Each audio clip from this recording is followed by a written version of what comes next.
Hey guys, it's Amberly. Very tired, Amberly. Ken and I are pretty much finishing up our rack. So here's what we did. We cut all of our PVC pipes down to the right length, sanded the tops, made them nice and smooth and even. How we figured out how to cut them is we took the tub, we put it on top of our rack, and then we measured from the hole inside up enough for the tub, and then we put CDs for a tiny 1/8 inch gap for an airflow. And then what we also had to consider was that there's like an 1.25 inches or something that has to go down in, so you have to accommodate for that, then start here and then get up to where the thing is. And then you didn't really have to measure after that because your top was already ready to go for the next one. So we just put that in there. But you can see there's that much that has to go down in the bottom. So accommodate for that. Depending on what size tubs you're using, then your measurements will differ. That's why I'm not going to give you guys exact measurements. I don't want anyone to start cutting according to my measurements and then realize it's not right for their tub size. Next, we went to Home Depot and bought aluminum tape. Surprisingly, this was not in electrical, this was in plumbing. So it's aluminum tape. I think it's 2.5 inches wide, 60 yards. It was $17, which really isn't bad. We're going to have plenty to do what we want. And then because our heat tape is 6 inches wide, I had to use 3 different strips so that our heat tape would be insulated the whole way around. Now, for the heat tape, we are using the THG heat tape, which everyone's like, oh, that's dumb, and you should use Flex Watt. But the Flex Watt has a silver lining, whereas the THG has this copper. Copper is the best insulator ever, and it was on Reptile Basics, where reptilebasics.com, which is where we get all of our other stuff. So there is also a tutorial on that site that shows you how to wire your heat tape. So I'm going to kind of reiterate that in case it's not exactly clear. Angle's really bad for a minute, sorry guys. So I went ahead and I cut my heat tape to length of what I need. And then what you have to do is there aren't clamps on this one like there are on the Flex Watt. You have to use eyelets, which are these little doodads. So what you have to do is mark about 1/4 of an inch in from the edge on the bust line if you really can. Mark it with a Sharpie and then use a standard hole punch and just punch out a hole. This is actually on the actual directions. And then of course you want to make sure whenever you cut your heat tape you do not want to cut the black line. That will short your heat tape. If you do cut it, you have to go up to the next one because that can pretty much cause a fire, so we don't want to do that. Here is the next step. You take your hole, and I don't know if you guys can see this very well, but the parts of the heat tape actually split. There is a gap in there. Not really sure if you can, my nail's in the way. But I promise you there is a slit, like these can be separated. And what you need to do, then, take your eyelet and insert it into that slit. And you'll see it pops right in there. And you don't want to go too far up because this only goes in so far, thanks to you can see there's a little thing that's going to block you. So you want to put that in there. You want to do the same thing with the other side, but I'm just going to do this. You have rivets. You have your male end, which is the long end, so I'm going to shove that up from the bottom. Hold that with my finger. And then you have a female end, which is a wider, shorter piece, and put that right there on top. So the next step is to grab a big ass pair of vice grips or something that you are going to be able to crimp. So you want to push down on that really hard, which I don't even know if I have enough strength. Ken might have to do it. I do have a little bit. How you want to check your connection is try to pivot this. If it pivots like mine just did, it's a bad connection. So you're going to want to keep doing that until you get no more pivoting. I really wish I had been able to find the vice grips, but I could not. So I'm still pivoting, and Ken's going to have to take care of that whenever he gets back. And then you're going to do the same thing on the other side. You're going to put it in between and get the rivets and press down. Now, it seems like there is a way to kind of daisy chain this in a way, but they want us to use solder, which, you know, my mom can solder, but I cannot, and you have to be extremely careful, because if you melt too much or if you overheat the tape, you're basically shorting it and you're screwed. So what Ken and I decided to do was go get more of these eyelets, which you can buy as many as you want from the site, but they all have to come in a more expensive set with this cord. And obviously we didn't want to be plugging in like 20 cords and for one rack. So we bought the connector sets, which are just more of these little male and female rivets. There's insulation tape, and then we're going to try to use eyelets to get the rest of it connected and daisy chain.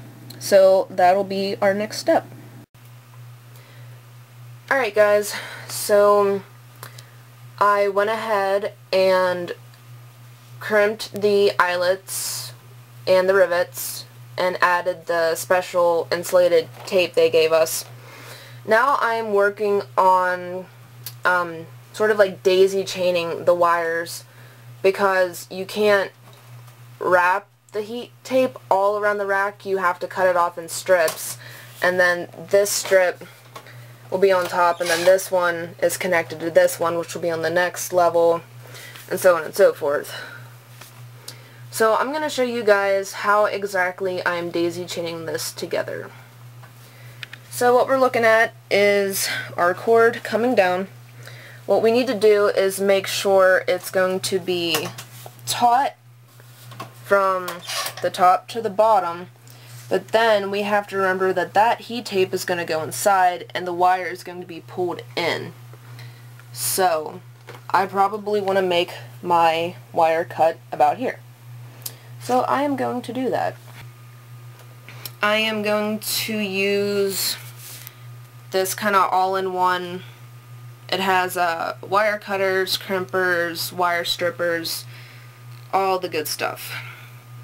I'm going to come in and use the very tip, watch my fingers, and then push really hard. So now we have two ends. Now the stupid part is we actually have to put these back together, but we have to do it in a way that we can put them into eyelets, which we have. So I'm going to start with my loose end first, just because it'll be easier to show you guys what I'm doing. So I have my two pieces. I've been using my box cutter just to kind of break that apart a little bit so that I can split the wires. And I've been measuring it by seeing how much distance is required up here and then kind of putting my wires to make sure I'm going to have enough. So I do. Oh God. So now I'm going to look at my eyelet, which we got at Walmart. We got like a whole set. This one has, if you can see, just a big hole in the middle, which that's exactly where our connected wires will be sliding in through. So I just want to see how much wire I have to cut off, because I don't want it to come up too high, but I want to make sure that all the good wire I need gets in there. So I'm going to take my wire cutters and twist this around a little bit, and then I'm going to push real hard and pull. No, I'm not very strong, so this takes me a little bit. There we go. So now you have exposed copper wire, and you have to do the same thing on the other side. So I'm just going to use this side as a guide for how much I should take off. And it looks like I'll be right about here.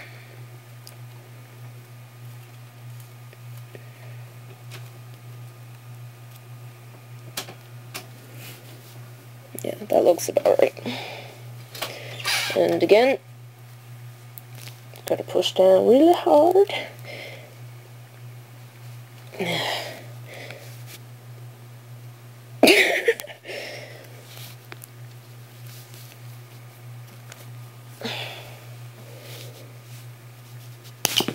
And there we go. Just put my wires back. And this one kind of broke off a little bit. So what I just do is bend the wire one way, take my box cutter, and kind of just shave that little bit of plastic right off without cutting myself, hopefully. Alright, so now we have that. Now, all we have to do is do the same thing to the end we cut as we just did to the end we cut, if that was redundant. So I'm going to go ahead and strip these and we'll finish up. We have both our wires cut, and we have the other set of our wires cut.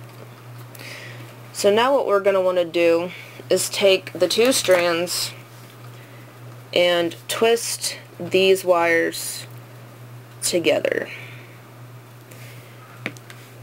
Just to be clear, one set, disconnected set, you're taking one from each. I know it's redundant, but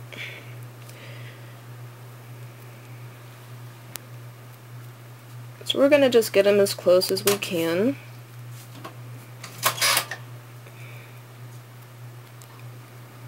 And twist the crap out of them. And we're going to do the same thing for the other side, but just for reference, this pointy tip will now go right in to our eyelet. After that, we're going to crimp.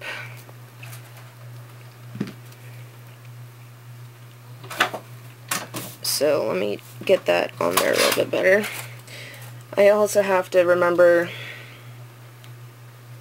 how this is going in, because it needs to go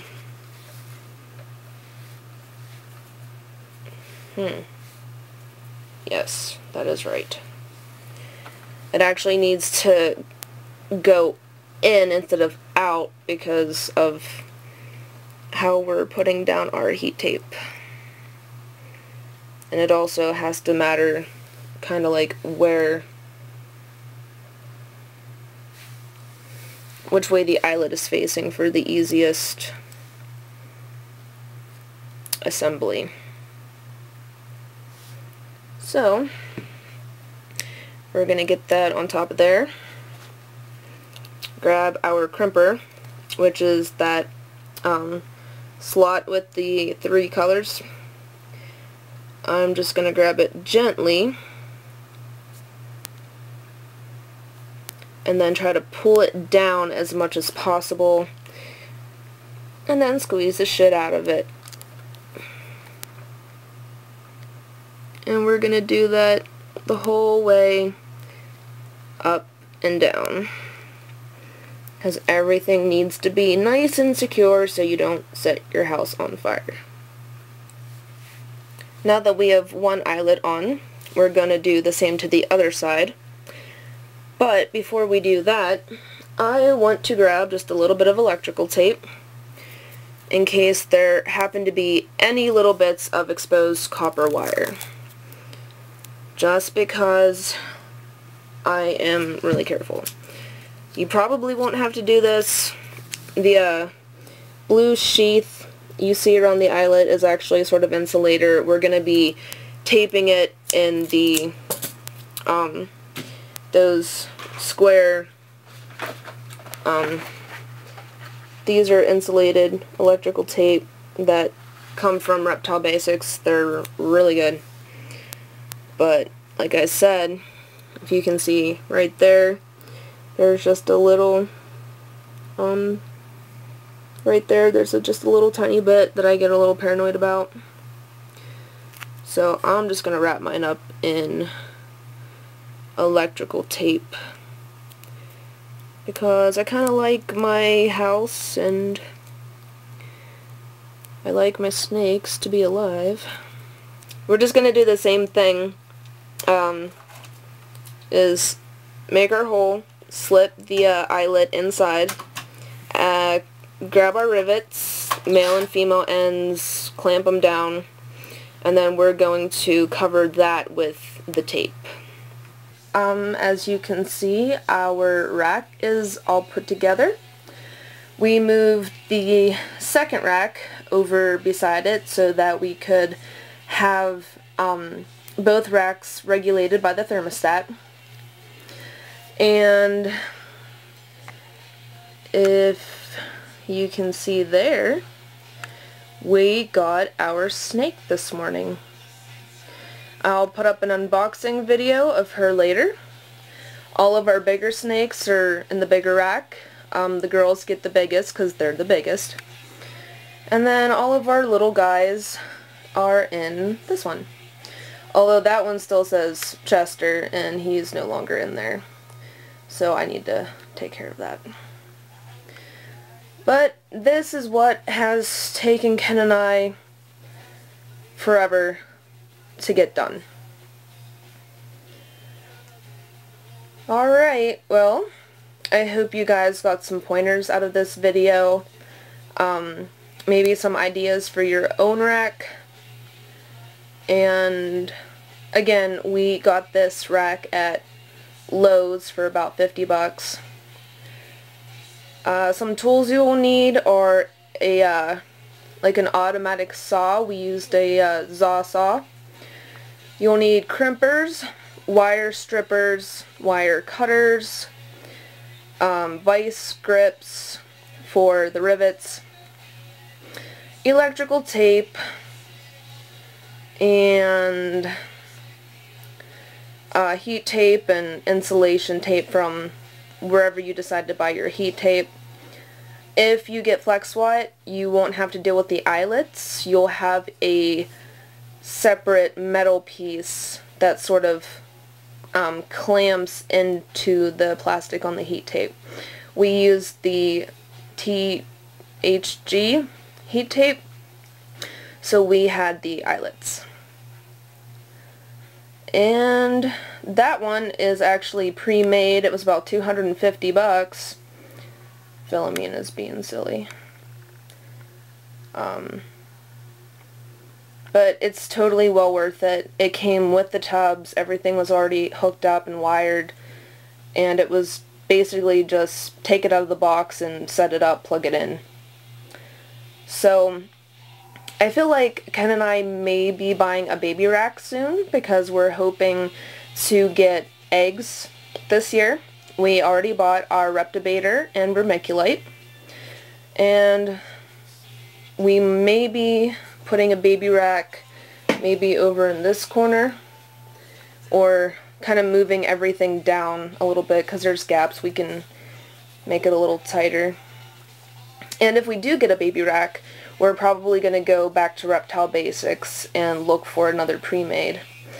This one definitely saved a lot of money, but it took a lot of time and research. And I don't think I could do it again with a billion tubs for babies. So that's it. Our rack is all done. We now have 10 snakes that are all nice and warm and in their comfy little tubs. So I will see you guys in the next video. Have a wonderful day. Hey guys, if you liked that video, check out our other videos. Also, don't forget to rate and subscribe and comment and all that down below. And Chester sits, please. Please.